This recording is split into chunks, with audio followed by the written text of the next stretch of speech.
Well, I had an idea of what to speak about this time. I had a chance to offer a 4-day at-home meditation retreat on the theme of dependent origination. It's been so fruitful this time around to have that opportunity. Why don't I just see whether in about 30 minutes I could give a summary of dependent origination that will make you understand the essence of it. Only because I spent, how many days really thinking and pondering and studying and collecting things, and then 4 days talking about it, and then another 4 days editing the tapes and perfecting the bibliography, et cetera. And now having all done all that, I'll just forget about the details and think we'll say, what's the point? What's the essence? The Buddha, our teacher, woke up by the realization of dependent origination. He very often said, if you see dependent origination, you see my Dhamma. If you see my Dhamma, you will see dependent origination. There's a 12-part formula which we recite every day here in the temple. It's almost impossible to understand, and probably that 12-part formula could have been expanded or locked into the most famous format that we remember it in by the subsequent generations. You know that the Buddhist teachers in the olden days used lists quite a bit to sustain the integrity of the teachings that they were trying to remember.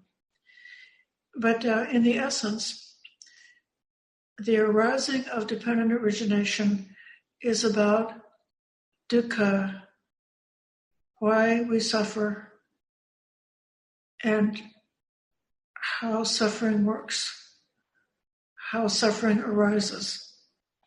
This was the Buddha's quest as a young man when he saw old age, sickness, and death. And being so conscientious, compassionate, sensitive, and determined, he just felt there had to be an answer. How can we understand how people suffer so much? And is there a way out? Is there a way out from suffering? So just the same way, even though it makes people think that Buddhism is too pessimistic, dukkha, after all, is the first noble truth. And a lot of people come to the Dhamma and they have the first urgency to develop their practice because of the difficulties that they're sustaining. It could be because they have some hard circumstances, psychological difficulties, social difficulties, problems in life, or they have encounters with old age, sickness, and death, and loss and sorrow, which are traumatic. And then in that state of desperation and trauma, they have the spiritual urgency and are seeking and striving. So for that reason, it is certainly good to investigate what dukkha is and how it works. A way that I heard from Stephen Batchelor, which I like very much. His idea is that if a person really understands the extent of the problem with dukkha,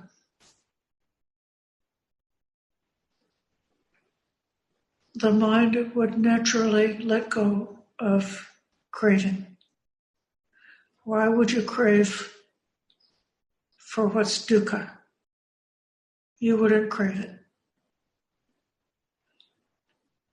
And if somebody were to experience even a moment of having really let go of craving, or some particular part of their craving they had before, they craved after something, and in a moment of realization, they just drop it, just put it down. They don't crave it. Then exactly in that moment, they can experience the cessation of the dukkha that was connected to that particular craving. And they can get the idea there is a way out.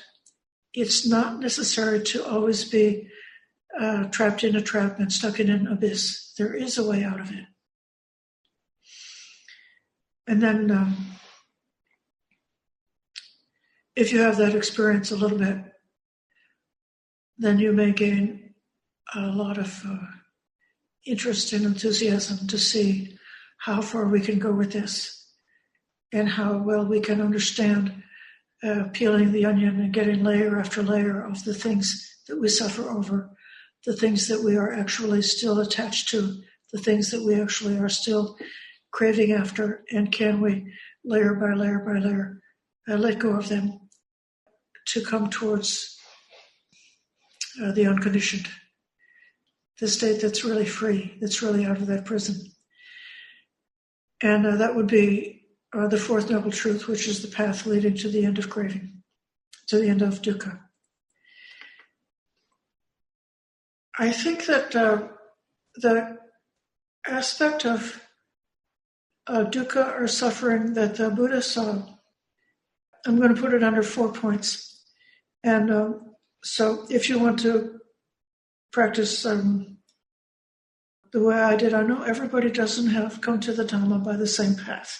So you don't have to follow this path. But if you need to understand dukkha, here's 4 kinds of dukkha. One is the kind of dukkha that we get because we got born as the human animal with this body which is made of living flesh, which is subjected to old age, sickness, and death.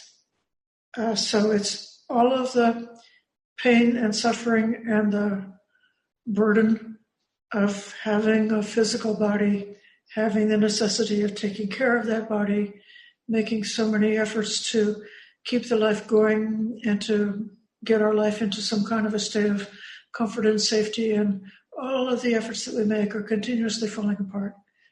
So we feel, in the end, no matter how hard we try, just because of impermanence, we cannot succeed in keeping the body together in a state of perfect health and eternal life. So we feel disappointed to be the kind of animal that has a flesh and blood body. And we feel disappointed with the things around us, which are always changing. So that's one part of dukkha. Another part of dukkha is the existence of so much evil and cruelty in the world. You see, in the time of the Buddha, wars, cruel punishments, people who were callous and careless, people who would care, people who would steal, people who would be not sympathetic and not kind, horrible tortures that rulers would inflict on people, terrible things that bandits would do to people. And today, we're almost in exactly the same boat, or maybe our boat has gotten worse than it was before, because we have many more weapons of war. We're capable of inflicting pain on a much larger scale than we were before. We're capable of accumulating inequality of wealth so that greed is much greater than it was before, and the existence of beings that are forced to live in a state that's either slavery or kind of like being a wage slave or something that's just having to struggle and struggle to survive because of the greed of cruel people who just don't care. And we can see even in modern times that it seems like, for a while, according to the statistics, we heard that the death from warfare was declining in the period from the end of World War II up until recent times. Sociologists said that actually, even though there were a lot of smaller wars, the amount of death in the whole world because of warfare and genocide was actually less than it had been at earlier times in history. And so it seemed like the world was becoming more kindly. But then now we look around and say, oh, that was just a brief moment, and the world is not getting more kind after all. And the cruelty seems to be accelerating. And so this is dukkha. It's even more painful to be aware of the suffering and hardship that is inflicted because of cruelty than the suffering that's just inflicted by nature. So, when I was young, I, fell off my bike and had a concussion or something like that, and I was in the hospital and, it hurt or something like that. But I don't look back remembering falling off the bike and weeping because I fell off a bike when I was a kid. But if my father was mean to me and teased me at the dinner table or something like that, I could still, I'm not actually burning with pain about it, but a person could still be burning with pain and in tears and still traumatized because of some cruelty that they had suffered. So I feel that this human evil and cruelty is even more traumatic than the pain that comes from nature. So that's the second kind of dukkha.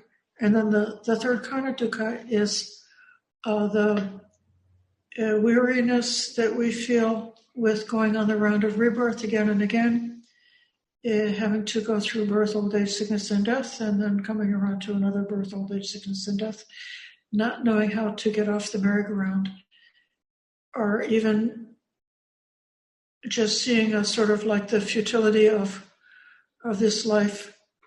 There's a trope about how a small child would like to be old enough to go to school, and when they're in elementary school, they would like to be old enough to go to high school, and then they would like to go to college, or they would like to get a job, they would like to get a wife, they would like to get a house, and sort of continuously being led along by wanting to accomplish the next stage of life, which is a little bit, it's sort of like a metaphor for being reborn and again, because the child, can be reborn as a junior high school student or something like that.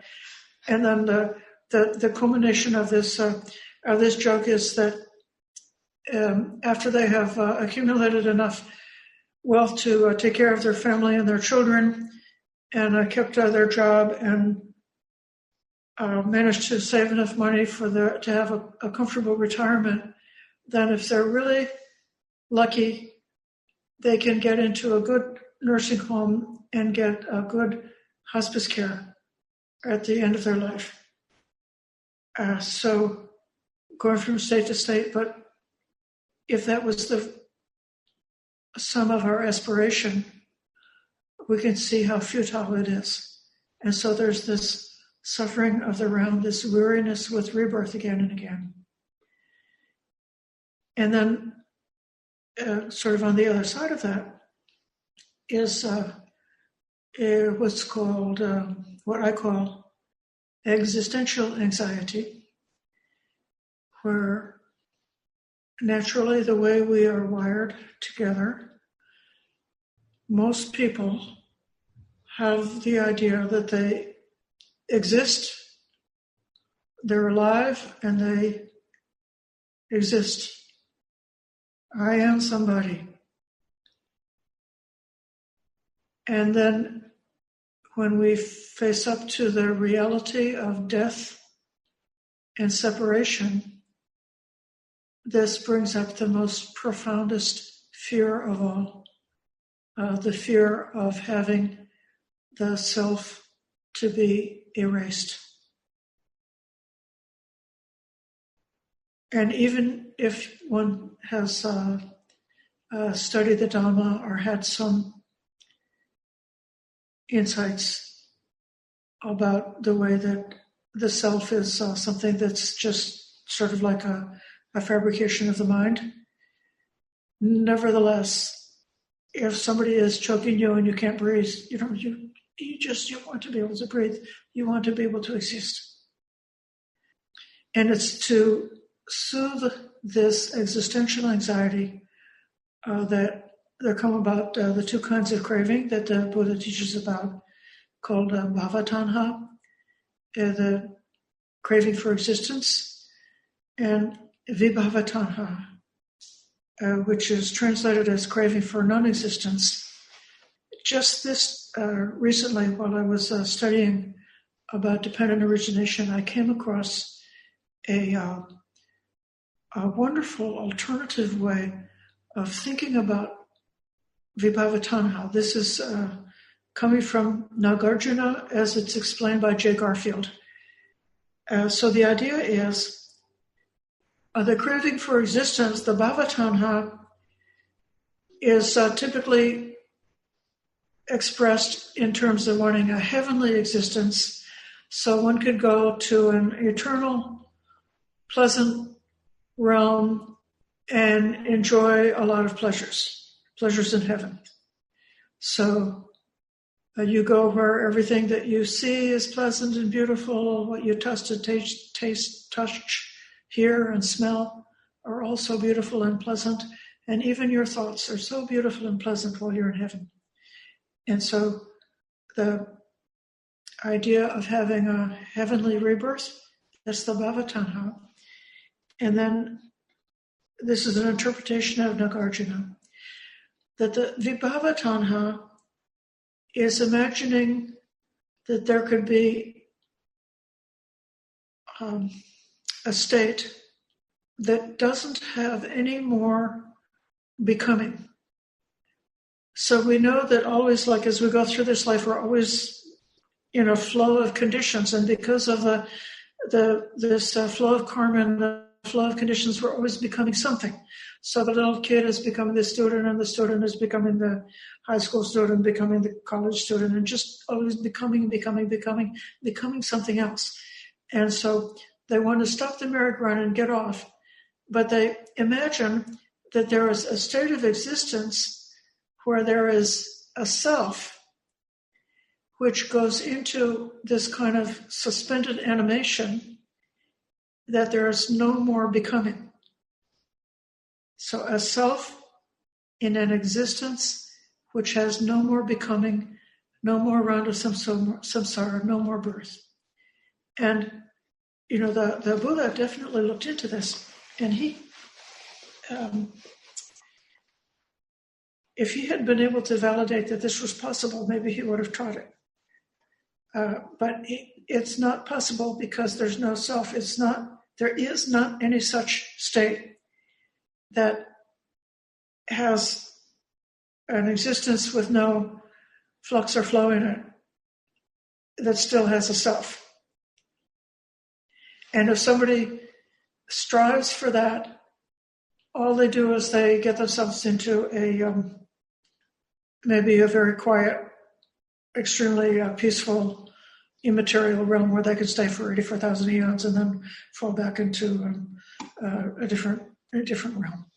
So the four ways we suffer: old age, evil, and cruelty, the weariness with around, and existential anxiety. So how it works psychologically, I can reduce the 12 points of dependent origination to 2. One is the group of feeling. So everything about like how we like, what we like and dislike, all of the reactions that are triggered by feeling, the craving that's triggered by feeling, everything that gets activated in us that's making us do things and pick up things because we want to get more life, or that we want to get what supports life. So it's all in the realm of feeling, and it's all centered around the Vedana, the feeling. So the sensation is happening because something is coming through one of the gates, and the corresponding consciousness arises. So we have an experience with some kind of a sense impression, and it's either pleasant or unpleasant, and just right there, we like it or we don't like it. And if we don't have wisdom, we can slip down the slide, which is leading us on the cycle of rebirth. But if we do have wisdom, it's possible to stop it there. And a feeling is just a feeling. It doesn't have to lead to anything else. So that's one part. That's kind of like the middle section of the 12 steps of dependent origination. And then the other part is about ideas and concepts. So most people, if you ask them, they kind of feel like, well, feelings and emotions, we know that they're very transient and changeable and very unreliable. And if you had a person who just follows their emotions as their guideline for life, you said they're probably going to be an immature person, or it's not going to really work out if that's all you follow, because emotions are unreliable. Or even some people think that emotions are like lower or something like that. But then people think that the rational mind is higher, more idealistic, more like dealing with concepts which are maybe like not changing, they think. But actually, you can see that if you look closely, you really study it as the Buddha studied it, that the mind fabricates all of the ideas and concepts. And it very often fabricates the ideas and concepts driven by the feeling. So actually the feeling is more powerful than the thoughts. The thoughts are just kind of like coming up behind, making up a lot of excuses for why we feel this way. But then what happens, and it's not only our own individual thoughts, we think that the thoughts would just belong to us, but a lot of them are inherited from our culture, from our community, from our family, from our group, and from our nation. And so we have all of these thoughts and concepts, some of which are maybe unique to us, and some of them are ones that we inherit or we share, or we picked them up here and there, like picking up a virus. We picked up a lot of thoughts and concepts, and we choose the ones that we want to believe in, and cling to the concepts that we choose to cling to. And with that, we fabricate a world. And the world that we have fabricated through our concepts becomes the prison in which we are obliged to live. So that's the second part of the arising of dukkha. Through many a birth I wandered in samsara, seeking but not finding the builder of this house. Sorrowful it is to be born again and again. O house builder, thou art seen. Thou shalt build no house again. All thy rafters are broken. Thy ridge is shattered. My mind has attained the unconditioned. Achieved is the end of craving. So what this is saying is, when you can see through the tendency of your own mind to be continuously fabricating and fabricating, to be continuously reacting, favoring, and opposing according to the feeling. When you just see through it. Actually, that seeing, that discernment, that insight is the thing that breaks up the show. I'll give another poem that's related to the Buddha's awakening and how it relates to dependent arising. When things become clear to a keen meditating Brahmin, his doubts are dispelled, since he understands each thing and its cause. When things become clear to a keen meditating Brahmin, his doubts are dispelled, since he's known the end of conditions. While we are still in the trap and the mind is still into all of this fabrication, it's a little bit theoretical what this end of conditions would be. How one could be in a state of not picking up any identification at all, not favoring anything, not opposing anything, not constructing anything, not fabricating anything. But nevertheless, as we go along, and I know that all of you in the room are very mature meditators who have been doing this for a bunch of years, you will be able to look back on your life and see how, I used to be overly involved. I used to fall into a lot of traps, and I'm not really falling into them so much anymore. And what the Buddha suggests is, don't worry, just keep practicing. Keep practicing with faith. Be with people who've realized something that you would like to realize. And with time, it will come to you. You'll be that very last moment when you got a glimpse of what it is to be really free. Like you could see it, but you don't have it consistently because you keep falling back into emotions or something like that, or keep falling back into opinions. But you could see it. And then you'll be, practicing, and it's like, oh, I want to be free. Oh, I want this perfect peace. But as long as you want it, you can't have it.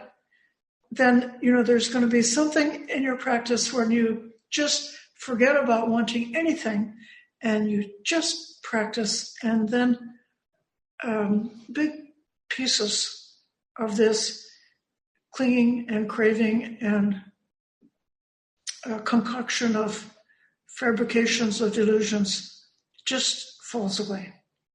So these are my Dhamma reflections, and I think I've left a few minutes for your comments or questions. Sadhu, sadhu, sadhu.